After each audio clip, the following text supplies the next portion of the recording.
आता ह्याच्यामध्ये आपण जर बघितलं तर तुम्ही सुद्धा गाडी चालवत बाहेर जावा, एखादं कुत्र मध्ये आलं, माणूस मध्ये आला आणि तुम्हाला माहिती आहे आता तुमचा ऍक्सिडेंट होणार आहे, कितीही तुम्ही शांत असला तरी तुम्ही एखादी शिवी द्याल, तुम्ही चिडाल, तुम्ही त्याकडे रागवून बघाल, काहीतरी तुम्ही कराल.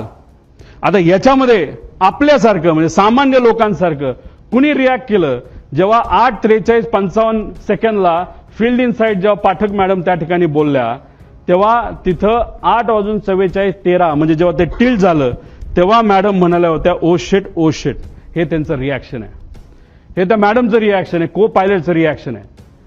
पण या पुऱ्या 5 मिनिटांमध्ये जेव्हा तो पीटीटी दाबला गेला होता, त्या पीटीटीत जेव्हा दाबलं जातं तेव्हा फक्त को पायलटचा आवाज येत नसतो, पायलटचाही आवाज येत असतो. पायलट जर गाणं गात असेल, काय सुंदर सिनरी आहे, काय झाडं आहेत, काय झुडपं आहेत, असं पायलट बोलला तरी त्या पीटीटी मध्ये तो आवाज रेकॉर्ड होतो. आम्हाला जे कळलंय त्या मेन पायलटचा आवाज कुठेही तिथं येत नव्हता.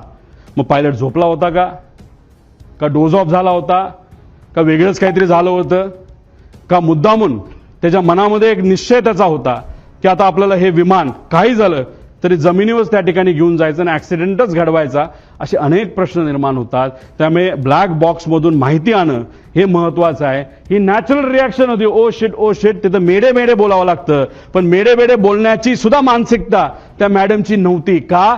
कारण का त्यांना या गोष्टीचं कदाचित काहीच माहित नव्हतं. जेव्हा विमान हाताबाहेर गेलं, नाहीतर तिथं एक सर्किट ब्रेकर नावाचा एक बटन असतं, ते जर बटन बंद केलं तर विमानाच्या सगळ्या गोष्टी बंद होतात आणि विमान ज्या पद्धतीने एखादी बाटली आपण असं फेकू त्या पद्धतीने ते तिथं पडतं, जे तिथं पडताना आपण सगळ्यांनी बघितलेलं आहे. आणि त्यानंतर 11 सेकंद नाही तर 8 सेकंद नंतर हे क्रॅश झालेलं आहे. म्हणजे 8 सेकंदाचा त्याच्यामध्ये गॅप आहे. बटन जेव्हा शिफ्ट केलं गेलं तेव्हाच त्या पाठक मॅडमला, ज्या तज्ज्ञ होत्या पायलटच्या, आणि एक गोष्ट तुम्ही समजून घ्या, माझ्या माहितीनुसार हे क्रॉस व्हेरीफाय करावं लागेल, हे कपूर 16,000 तास दिसत असले तरी पाठक मॅडम ज्या 1600 तासाचं त्यांचं फ्लाइंग आहे ते फक्त लेअर जेटवर झालं होतं. आणि हे जे आहे आपले कपूर यांचं फ्लाइंग हे वेगळ्या वेगळ्या विमानात झालं होतं. त्यांचा अनुभव कदाचित लेअर जेटवर या पाठक मॅडमपेक्षा कमी होता. आणि ते कॅप्टन इन कमांड जेव्हा कमर्शियल एअरलाईन मध्ये होते तेव्हा कॅप्टन इन कमांड ते नव्हते.